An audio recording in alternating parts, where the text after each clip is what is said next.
المشكلة المصيبة ايش؟ رجال كبار بهات عيال يطلع يجيب في سيرة مرة، استح على وجهك يا قليل الحياة، تتعدى على مرة وعلى عيالها، مالك حق. مين أعطاك هالحق؟ أعطتك إياه الشياطين والأباليس اللي مثلك. ما تستحي على وجهك رجال شيباتك في راسك تجيب سيرة مرة قالت ولا فعلت ولا حطت إعلان. عيب عليك أنت رجال. وين الرجولة يا ناس؟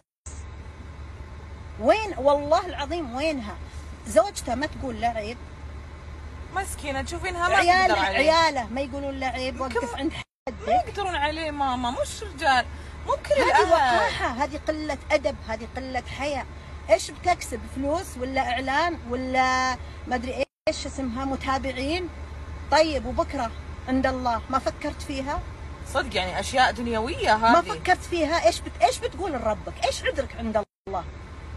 ترى الله قد يعطيك ترى، ويمهل لك الله الحين، ويمكرون ويمكر الله والله خير الماكرين. الله حين يعطيك الأمان، قاعد تنبسط وتهوش في الأوادم وفي خلق الله، ويبتليك الله قسما بالله بفقر، بمرض، بعلة، بنفسية. عاد شوف إيش الله يبتليك فيه.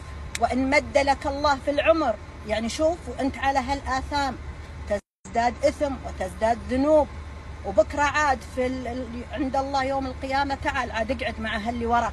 تخيل الإنسان يخاف إنه يوقف مع إنسان يوم القيامة، شلون أوقف مع ملايين؟